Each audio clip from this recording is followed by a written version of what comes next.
Хэцүү хүмүүсээс өөрийгөө хамгаалах 9 ухаалаг арга.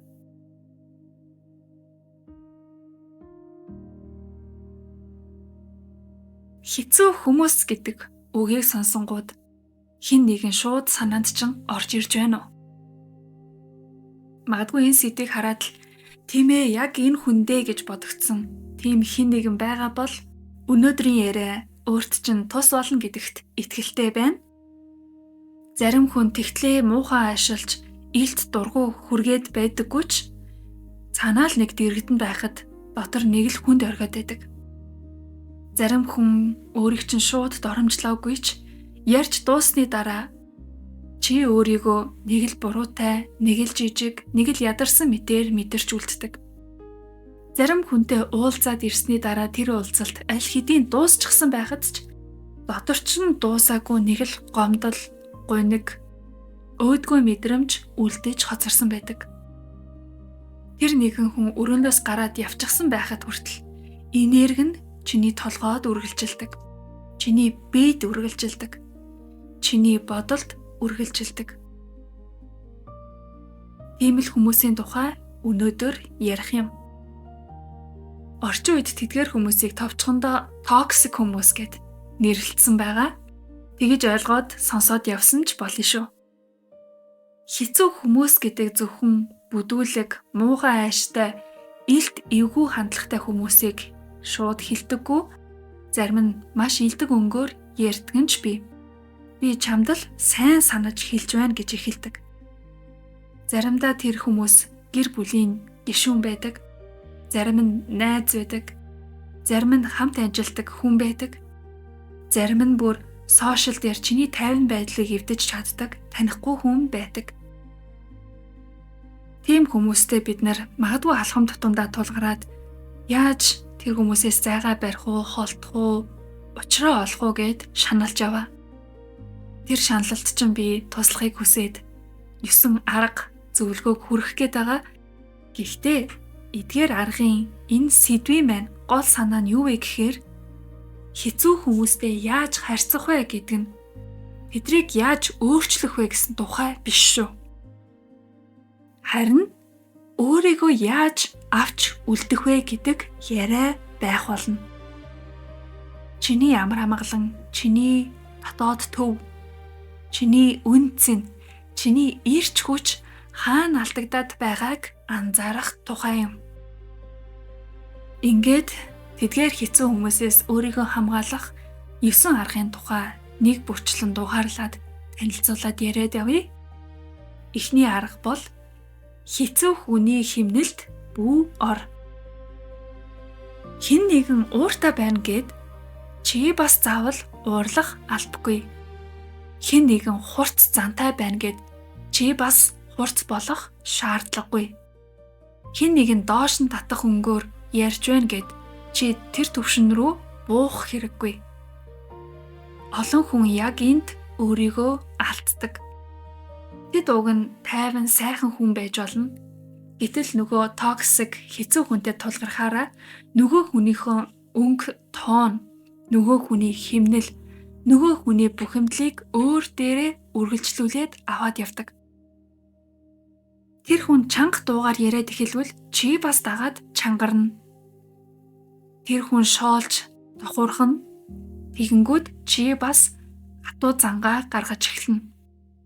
Тэгээд яриад дуусны дараа нөгөө хүнээсээ илүү өөртөө дургу хүрмээр санагдана. Би яагаад ингэж хариулваа? Би яагаад ийм зан гаргаваа? Би яагаад тэгэж хэлсэн юм бол би уг нь ийм хүн биш шүү дээ. Тийм ээ, чи уг нь тийм хүн биш байж болно. Чи зүгээр л нөгөө хүний химнэлд өөрийн мэдлгүй автаад орчихсан байдаг. Тийм болохоор ийм үед өөрөөсөө нэг асуулт асуухад их зүйл өөрчлөгдөнө. Би яг одоо өөрийнхөөрөө хариу өгч байна уу? Эсвэл нөгөө хүний химнэлд орчих уу? Энэ асуулт чамайг төв рүү чин буцаадаг. Хэцүү хүмүүс ихэнхдээ чиний тэнцвэрийг алдуулахыг хүсдэг. Харин чи тайван үлдвэл тэр ярианд хэн илүү хяналттай байгааг шууд харуулдаг. Хүчтэй хүн гэдэг чанга дуутай, илүү мундаг ярьдаг хүн биш. Харин хамгийн хүчтэй хүн бол өөрийн хэмнэлийг бусдад алддаггүй тийм хүн. Хоёр дахь арга эмзэг цэгээ тань. Зарим хүмүүсийн хэлсэн үг яагаад бусдаас илүү гүн тусдаг юм бол?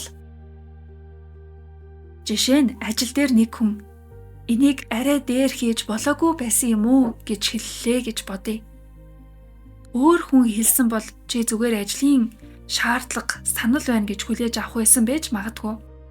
Гэтэл яг тэр хүний амнаас ийм үг гарахаар дотор чинь шууд нэг сонирн болоод агшчихдаг. Эсвэл гэр бүлийн чинь хүн чи дандаа л нэг юм эхлэн гээд ярьдаг гэж хэллээ гэж бодъё. Гадны хүн ингэж хэлсэн бол чи мөрөө хавчаад өнгөрч болох байсан. Харин ойрын чин хүн ингэж хэлэхэд гинэт л урам хугарчихдаг. Ийм үед асуудал зөвхөн тэр хүний хэлсэн үг дээр байдаггүй. Тэр үг нь чиний дотор аль хэдийн эмзэг байсан нэг хэсгийг хөндчихсэн байдаг. Магадгүй чи урд нь олон удаа шүүмжлүүлж байсан бах. Магадгүй чамайг хангалттай үнэлдэггүй орчинд удаан байсан. Магадгүй чи дотроо өөрийгөө ботлох гэж их зүтгэдэг, шаналдаг байх. Тэгээд хин нэгний үг яг тэр цэг дээр чин онож хүрэхээр хэдийгээр үг нь энгийн жижиг байсан ч мэдрэмж нь маш том болчихдог. Шархалчихдаг гэсэн үг. Тиймээс ийм үед шууд нөгөө үнтэйгээ дотроо маргалдах биш, өөрөөсөө ингэж асуух хэрэгтэй. Энэ үг надад яагаад ингэж хүчтэй тосов? Би яг юунаас болж өвдөв? Энэ хүн үнэхээр намайг тодорхойлоод байна уу? Эсвэл миний дотор байсан хуучин эргэлзээг л хөндөв үү?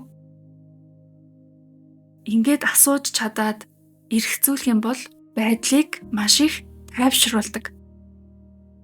Бас нэгэн жишээ авбал сошиал медиа дээр юм постлсны чинь дараа нэг хүн иймэрхүү юм хаа сайгүй л байна гэдэг сэтгэгдэл бичлээ гэж бодъё.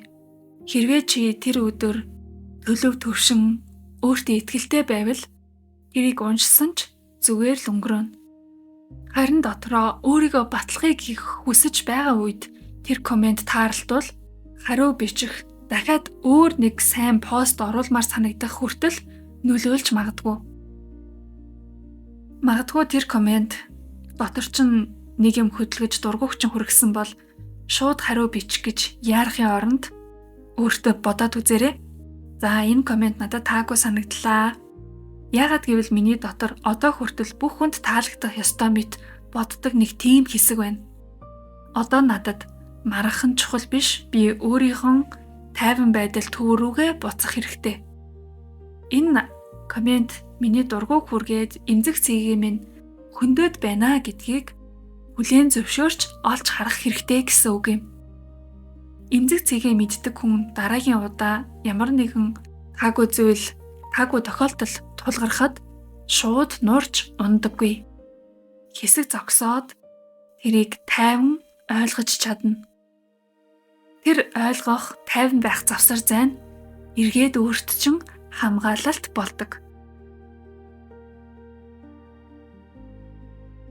3-дугаарт бүх хүнд дотоод орон зайгаа нээлттэй бүү байлга. Заримдаа асуудал нь токсик, хэцүү хүн биш байдаг. Харин бид тэдэнд хитрхи их нэвтрэх зөвшөөрөл өгчихсөн байдаг. Альва газар руу ороход бид нар маш их тийм нэвтрэх эрх авдаг болсон тийм үү? Чипээр онгоон, кодоор онгоон, ажлын үнэмлэхээр орно гэдэг ч юм уу. Яг тэрэн шиг бид нар бусад хүмүүст над руу хэр хэмжээнд нэвтэрч болох уу гэдэг эрхийг ялгаатай олгосон байдаг. Заримдаа хэтрүүлэн дэмий өгсөн байдаг гэсэн. Тэдгээр хүмүүс хүссэн үедээ өөрлөвчин бичдэг, хүссэн үедээ тайлбар нэгдэг, хүссэн үедээ муухай аашаа гаргадаг, чиний өдрийг эвдэлж сүйтгэж архидаг. Тэгээд тэр бүхэн дараагийн удаач давтагцаар байдаг. Яагаад гэвэл чи тэр хүнд нээлттэй хിവэр байсаар байгаа гэсэн үг. Бодоод үзээрэй. Зарим хүнд чи гэрийнхэн хаалгыг тийм ч амархан тайлж өгөхгүй. Гэтэл анхаарал, цаг, сэтгэл зүйн орон зайгаа арай амархан тайлаад өгчдөг. Хүн бүхэнд ижил, нэвтрэх эрх битгий өг. Зарим хүнтэй 5 минут ярихад л бүтэн өдөр ядарсан мэдрэмжтэй болдог. Зарим хүнтэй мессеж бичээд дууссаны дараач дотор нь тааггүй сөрөг сэтгэгдэл үлддэг. Зарим хүн асуудалтай үедээ л орж ирдэг. Эхэндээ чамайг асууж байгаа юм шиг мөртлөө сүүлдээ чиний тайван байдлыг сорж эхэлдэг. Ийм үед өөрөөсөө асуу. Би энэ хүнийг дэндүү ойр оруулчихсан юм биш үү? Энэ ярианд нь би заавал оролцох ёстой юу? Ингэхэд энэ асуудал миний хариуцлага мөн үү? Хүрээгээ тогтоох нь маш чухал. Хинтээ хэр ойр байх вэ? Хинд юу ярих вэ? Хиний мессежэнд шууд хариулахгүй байж болох вэ? Хизээ энэ яриа надад тохирохгүй байна гэж хэлэх вэ? Энэ бүгд өөрийн чинь эрх. Хэл хязгаар тогтоохороо олон хүн өөрийгөө буруутгадаг. Гэхдээ бодит амьдрал дээр хамгийн их дотоод гомдол, дургуйцал, ядаргаа үүсгдэг зүйл нь яг тэр хэл хязгааргүй байдал байдаг. Гаднаа илдэг байж болно. Гэхдээ дотроо туйлдсан.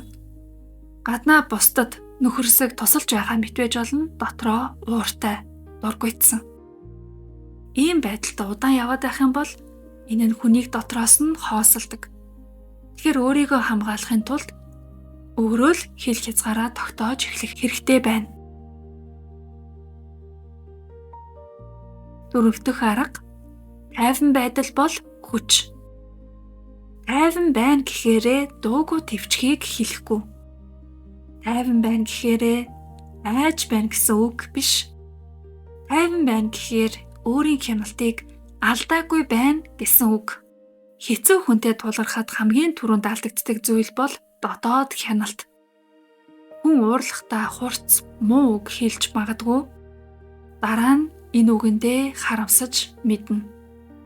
Тэр мөчөд өөрийгөө хамгаалж байгаа юм шиг санагддаг. Гэхдээ дараа нь би яагаад ингэтлээ доош орвоо гэж санагддаг. Тайван байдал яг тэр уналтыг чинь зогсоож байгаа хүч юм. Жишээ нь хэн нэгэн тантай дээрэнгүй өнгөөр ярьлаа гэж бодъё. Ихэнх хүн хоёр туйлын нэг рүү нордог. Нэг бол бүр дуугүй болоод залхиад өнгөрдөг, эсвэл шууд дэлбэрдэг. Адилхан ан ман үзнэ. Гэтэл энэ хоёрын дунд өөр нэг зам бий. Тайван атлаа тод байх. Надтай ийм өнгөөр ярихыг би зөвшөөрөхгүй. Одоо энэ яриаг түр зогсооё. Чамайг сонсож байна, гэхдээ ингэж үргэлжлүүлэхгүй. Үүнийг дараа ярив. Эдгээр өгүүлбэр хүчтэй чанга биш байж болох ч сул доройч бас биш. Энэ бол өөрийгөө хүндэлж байгаа хүний дуу хоолой. Жишээ нь гэр бүлийн хүн чинь чам руу байнга шүүмжилсэн өнгөөр ярьдаг байж болно. Олон жил чи дуугүй явсан байх. Гэтэл дотроо улам хүндэрч нэг өдөр хүчтэй дэлбэрдэг. Ийм байдалд орохгүй тулд эртнээс одооноос эхлээд намайг ингэж хэлэхээр надад хэцүү санагддаг. Надад ингэж тусдаг. Өөр өнгөөр ярьж болно штэ гэж тайван үед нь хэлж сураарай. Ингэж сурна гэдэг бол илүү эрүүл хүч, эрүүл харилцаа. Тайван байдал гэхээр зан аашаа өөрчлөөд шууд тайван төвчээртэй бол гэсэн үг биш. Зүгээр л дотоод сахилах батаа сайжруулахад бий болдог хүч юм. 5 дахь арга хүн бүрийг засах гэж бүү оролт. Яг энэ хэсэгт хамгийн их алддаг, ундаг хүмүүс бол эмпат мэдрэмжтэй, сайхан сэтгэлтэй хүмүүс. Бусдын оронд өөрийгөө тавьж үзэх мэдрэмж нь өндөр хөгжсөн байдаг тэр хүмүүс. Тэд ингэж боддог. Би арай өөрөөр хэлбэл ойлгох байх. Би арай илүү төвчвөл өөрчлөгдөх байх. би арай илүү хайрлавал нэг өдөр зөөлрөх байх. Ингэж боддог хүмүүс мэдээж муу хүн биш. Харин ч өрөвдөж хайрлаж чаддаг, хүний шархыг нь олж хардаг, шууд таслаад хайчих зүрхгүй, өрөвч зөөлөн сэтгэлтэй хүмүүс. Даанч нэг үнэн бий.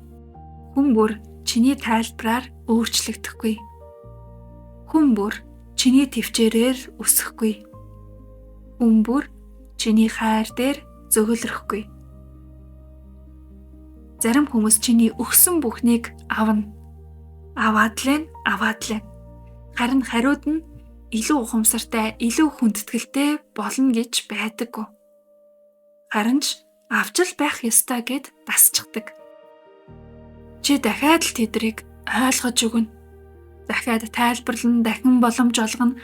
Дахиад дотроо гомдоод л. Тэгээд нэг өдөр маш их ядарсан байх болно. Яагад гэвэл нөгөө хүний аашнаас илүү өөрийгөө байнга энэ нөхцөл байдлаас, энэ харилцаанаас аврах гэж оролцсноосоо болж туйлддаг. Жишээ нь хэн нэгэн дандаа асуудалтай үедээ л чам руу залгадаг байж болно. Тэгээд чи сонсож өгнө, зөвлөж өгнө, тайвшруулна. Дараагийн удаа дахиад л яг ижил мөчлөг давтагдаад л. Ямар ч өөрчлөлт алга. Тэгвэл энэ харилцаанаас асуух асуулт чинь ийм байх хэрэгтэй. Би энэ хүнийг дэмжиж байна уу? Эсвэл түүний өөрчлөгдөх ёстой ажлыг дотроо өөр дээрээ аваад явна уу? Хэн нэгнийг ойлгож өгч болно л доо. Гэхдээ түүнийг засах үүргийг өөр дээрээ авах шаардлагагүй байдаг. Учир нь чи сэтгэл зүйч эсвэл терапевт биш. Чи тэр хүний аврагч нь биш. Чи насан туршийн тайлбарлагч нь биш. Зарим хүмүүсийг хайрлах хамгийн ухаалаг арга нь тэднээс зай авах байдаг. Амьдралынхаа хичээлийг сурч, учраа олж, асуудлыг даван туулах хүчийг өөрөөсөө олох, тэр боломжийг нь олгох тийм л зай авалтыг хэлж байгаа юм.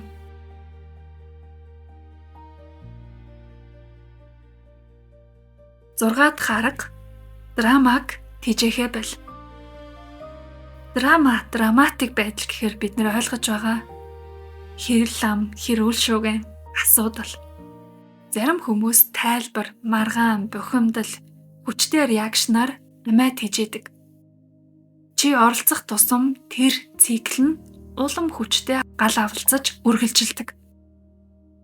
Тэд чамайг ярианда татан оруулна, тайлбар нэхэн, өөрийгөө зөвтгөн, чамайг буруутгана, чиж бас дахин эргүүлээд тайлбар хийх шаардлага гарна. Ингээд нэг тойрог үүсдэг. Эндээс гарах нэг том ухаан бол бүх яриаг заавал үргэлжлүүлэх шаардлагагүй юм гэдгийг ойлгож авах. Хариу өгөхгүй байж болно. Тайлбар хийхгүй байж болно. Өөрийгөө батлахгүй байж болно. Нөгөө хүний барьсан урхинд орохгүй байж болно. Заримдаа чимээгүй байдал бол хамгийн тод хариулт байдаг. Тэр нь би ялагдлаа гэсэн үг биш. Би энэ төвшөнд оролцохгүй гэсэн үг. Хариу өгөхгүй чимээгүй байснараа зүхтаасан, хариуцлагаас мултарсан, хулчгар гэсэн үг биш. Яагад гэвэл хүн бүр чиний тайлбарыг, чиний ухаалаг байдлыг хүртэх ирэхгүй, хүн бүр чиний сэтгэл зүйн хүчийг сорих ирэхгүй. Тэднэрт хүчтэй реакшн үзүүлж, хариу өгж, тайлбар тавих тусмаа өөрийгөө хохироож, доош нь оруулж байна гэсэн үг. Тэгэхээр нэгэнт хэл хамаа ойлголцохгүй юм байна гэдэг тийм төвшин байдаг штэ. Тэр төвшнийг та олж харсан бол чимээгүй байх нь хүчтэй хариулт гэсэн үг. Бүх хилэлцүүлэг, маргаан, харилцаа заавал үннийг олохын тулд эхэлдэггүй. Заримыг нь тэнд нь таслаад орхих хэрэгтэй. Яагад гэвэл зөвхөн өөрийн чинь энергийг, анхаарлыг авахын тулд тэр зүйл эхэлсэн байдаг.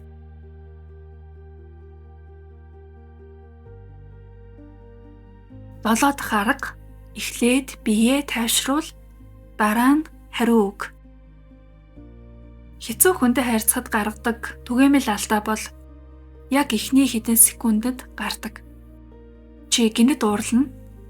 Зүрх хурдтай цохилно. Амьсгал богин болно давчтана. Үг ам хурц болно. Тэгээд дараа нь амаа барих, харамсах хариу гарч магадгүй. Яагад гэвэл тэр үед чи бодлороо биш хамгаалтын системээрээ хариулж байдаг.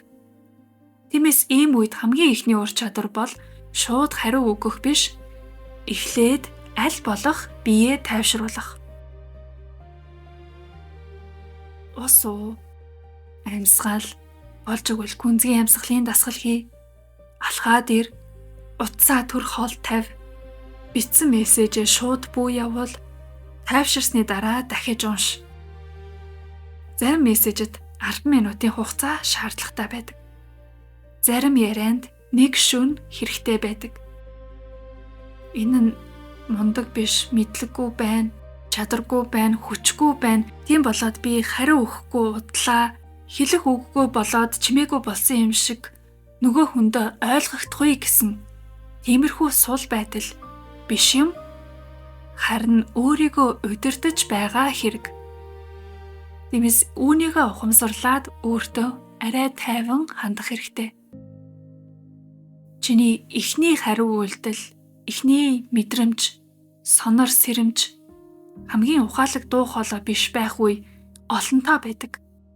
Ихэнх тохиолдолд тайвширсныхан дараа сайн тунгаагаад өгөх хариул өөрийн чин үн цэнийг илүү сайн гаргаж илэрхийлж өгнө. Үнийг санаарай.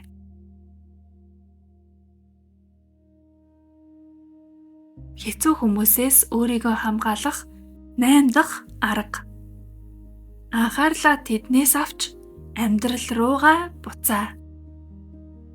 Нэг хэцүү хүн хүний бүтэн амьдралын төв сэдэв болчих гээд байдаг.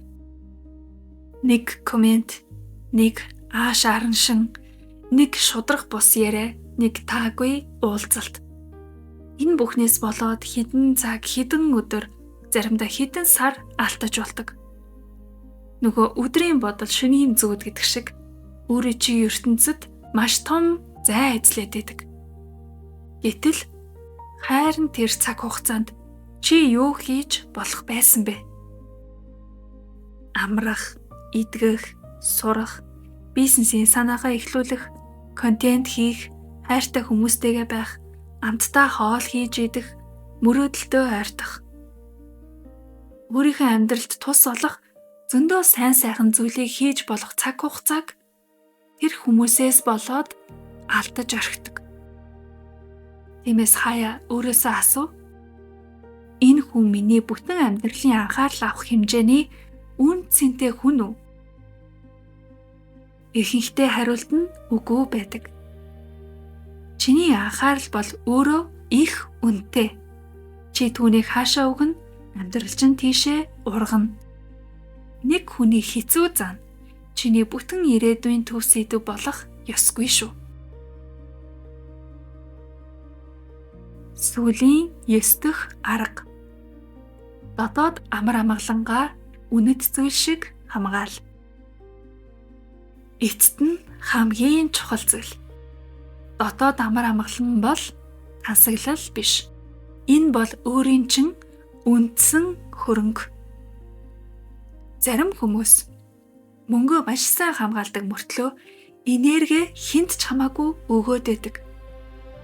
Зарим хүмүүс утасныхаа эсвэл ямар нэг сошиал хаягныхаа нууц үгийг маш сайн хамгаалдаг мөртлөө дотоод орон зайгаа хамгаалтгүй. Гэтэл хүний хамгийн том баялаг, хөрөнгө гэдэг тайван мэдрэлийн систем, төлөвшөлтэй сэтгэл зүй, өөрийгөө хүндэлсэн дотоод орон зай байдаг. Энэ бүхэн ч л чамайг зөв шийдвэр гаргахад туслана. Зөв хүмүүсийг танихад туслана. Буруу зүйлээс хурдан холдуулна. Бүтээлч тэнцвэртэй амьдралыг чинь авч явна. Тиймээс яг энэ дотоод амар амгалан гэдэг чухал цэг дээр өнөөдрийн бүх яриаг зангидвал энэ байна. Чи бүх хүнд тайлбар өгөхөөс илүү өөрийн амар амгаланг хамгаалах талд бай. Чи бүх хүнийг засахаас илүү өөрийн төвөө хадгалах талд бай. Чи бүх тулаанд орохын оронд өөрийн амьдрал руугаа эргээд төвлөр. Эдгээрийг хийснээр зарим хүмүүс чамаас холдно. Зүгээр. Зарим хүмүүс чамайг өөрчлөгдсөн гэж бодно. Бас л зүгээр. Зарим хүмүүс чамайг хүйтэн хүндий болсон гэж бодож магадгүй. Гэхдээ тэр бодол бол тэдгээр хүмүүс их. Харин мөн чанар дээрээ чи хүйтэн хүндий болоогүй. Эцэст нь өөрийгөө хамгаалж сурч байгаа юм. Энэ л том өсөлт.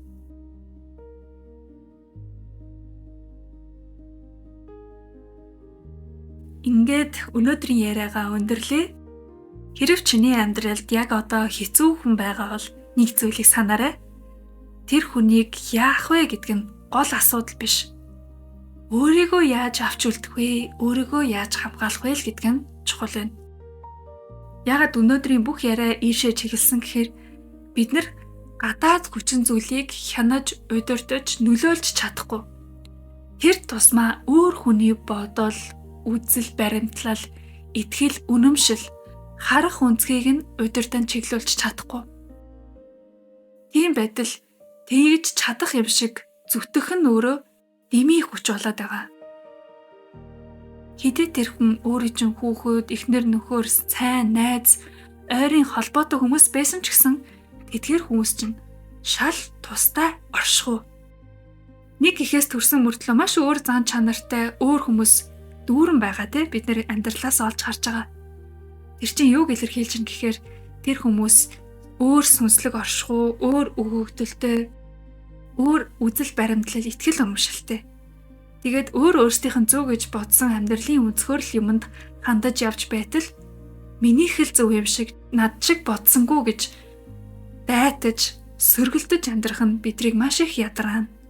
Хайрн тэр инээрэг, цаг хугацаа, анхаарал, баялаг, амар амгалангаа бид нар өөртөө ашигтай, өөрийнх нь хянаж удирдах чадах, өөрийнх нь магадгүй амжилт бүтээмж гаргах тэрл талбар дээр амжирах хэрэгтэй юм. Тиймээс цаашдаа өөртөө сайн сануулаарай. Чи тайван байж чадна. Чи хэл хязгаартай байж болно. Чи үгүй гэж хэлэх эрхтэй. Чи зай байрч бүрэн болно. Чи уучлж хайж болно. Чи нэвтрэх эрх өгөхгүй түүнийгээ зогсоож болно. Эдгээр нь бүгд өөрийн чинь хийж болох сонголт боломж юм. Дээрээс нь хэрвээ чи сүүлийн үед сошиал медиагийн шуугиан, хүмүүсийн хүнд инээрэг, сэтгэл зүйн ачаалал ядаргаанаас жаахан ч гэсэн зай авч илүү тайван, илүү ухаалаг, илүү өсөлттэй орчинд баймаар байвал миний Patreon community чамд таалагдаж магадгүй.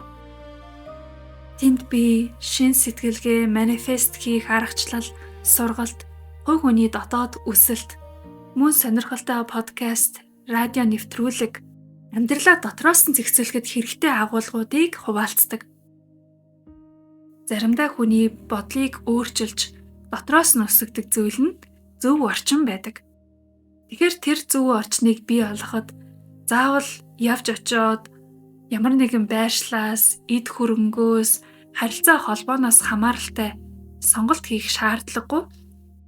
Ердөө онлайнаар үнийг гүйцэтгэх боломж бидэнд нээлттэй байна. Нэг л товч дараад гишүүн болоод тэгээд тэр орчинд орж чадна. Манай бүлгэмийн үүд хаалга нээлттэй байгаа. Эцэст нь хэлэхэд чиний амар амгалан бол хамгаалах ёстой үнэт зөвлжин юм шүү. Үүнийг хүн болгонд бүү өг, бүү алд. Өнөөдрийн дугаартай хамт байсан танд баярлалаа. Комент хэсэгт өөрт хамгийн хэрэгтэй санагдсан нэг санаагаа үлдээж нэмэх зүйл байвал бас хуваалцаж болно шүү. Баярлалаа, баяртай.